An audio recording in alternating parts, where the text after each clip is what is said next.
Oke, hari ini kita mau bahas sesuatu yang penting banget. Ada sebuah kebijakan yang niatnya baik, tapi hampir saja jadi bencana.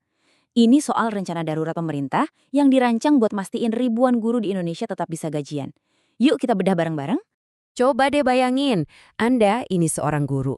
Baru aja merasa lega karena status kerjanya lebih jelas, tiba-tiba ada ancaman gak bakal terima gaji.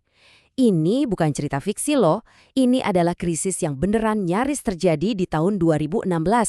Kok bisa gitu ya? Dan gimana cara pemerintah turun tangan? Nah, ini dia penyelamatnya, Surat Edaran Nomor 6 Tahun 2026. Kalau dilihat sekilas kelihatannya sih kayak dokumen birokrasi biasa aja ya.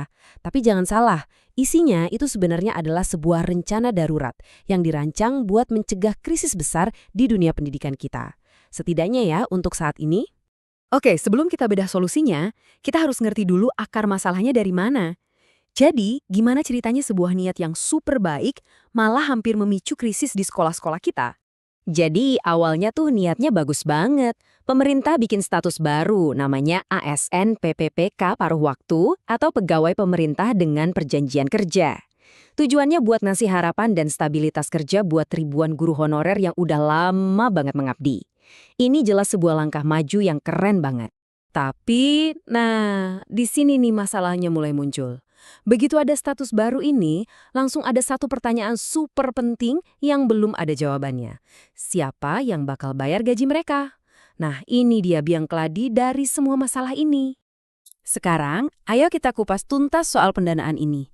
Kenapa sih rencana yang di atas kertas kelihatannya bagus, pas dijalankan malah bikin lubang besar dalam prakteknya?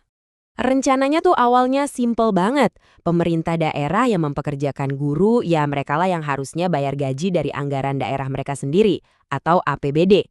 Kedengarannya logis kan? Tapi kenyataannya banyak banget Pemda yang ternyata nggak punya duit yang cukup buat nanggung biaya tambahan ini. Alhasil, anggarannya jadi bolong besar. Dan dampaknya, ini langsung kerasa. Kekurangan dana ini bukan cuma soal angka di laporan loh, ini beneran berisiko mengganggu proses belajar mengajar. Kalau nggak ada solusi, sekolah-sekolah bisa-bisa kekurangan guru yang dibayar dan stabilitas layanan pendidikan untuk tahun ajaran 2026 jadi taruhannya. Gawat kan? Nah, sadar kalau ini bisa jadi krisis besar, akhirnya pemerintah pusat turun tangan. Mereka memperkenalkan sebuah intervensi darurat, sebuah bantuan sementara gitu deh, untuk menjembatani masalah ini. Sebelum kita lanjut, ada satu istilah penting yang harus kita paham bareng. Dana BOSP. Anggap aja ini uang operasional harian sekolah. Biasanya ya buat beli alat tulis, perbaikan kecil-kecilan. Pokoknya secara tradisional, ini bukan untuk bayar gaji. Nah, ngerti soal ini penting banget biar kita tahu betapa luar biasanya solusi yang diambil pemerintah ini. Nah, ini dia solusi cerdiknya. Lewat surat edaran ini, pemerintah pusat intinya bilang gini. Oke, untuk sementara waktu, sekolah boleh pakai dana operasional BOSP-nya untuk bayar gaji guru PPPK paruh waktu. Ini yang disebut relaksasi kebijakan, semacam kelonggaran aturan yang fungsinya kayak tambalan darurat. Tapi tunggu dulu, solusi ini jelas nggak datang gitu aja tanpa syarat. Ini bukan cek kosong ya, ada aturan-aturan ketat yang harus dipatuhi, dan penting banget untuk kita ingat, ini bukanlah perbaikan yang permanen. Ini nih poin paling penting dari semuanya. Kebijakan ini tegas cuma berlaku untuk tahun anggaran 2026 saja. Titik. Jadi ini ibaratnya plester, bukan obat penyembuh. Pemerintah pusat ngasih solusi sekali jalan ini untuk memberi pemerintah daerah waktu supaya mereka bisa nyiapin anggaran di tahun-tahun berikutnya.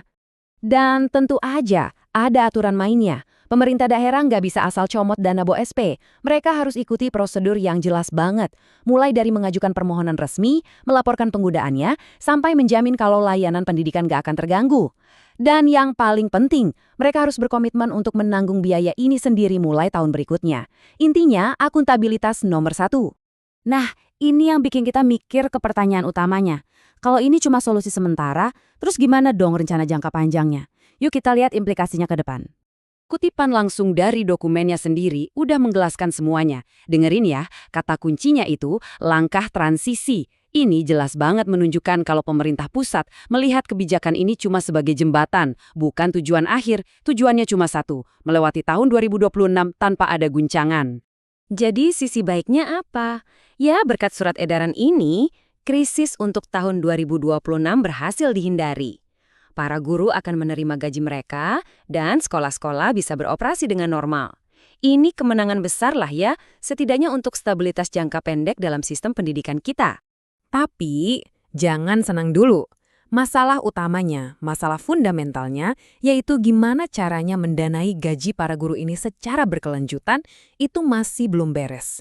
Jadi, ibaratnya bola panasnya sekarang dilempar lagi ke tangan pemerintah daerah dan waktu terus berjalan menuju anggaran tahun 2027. Jadi kita memang sudah berhasil melewati satu rintangan, tapi maratonnya masih panjang banget. Pertanyaan besarnya sekarang bukan lagi apakah guru bakal gajian di tahun 2026, tapi lebih ke bagaimana kita membangun sistem yang benar-benar berkelanjutan untuk menjamin kesejahteraan para pendidik kita di masa depan. Nah, inilah tantangan super besar yang ada di depan mata kita semua.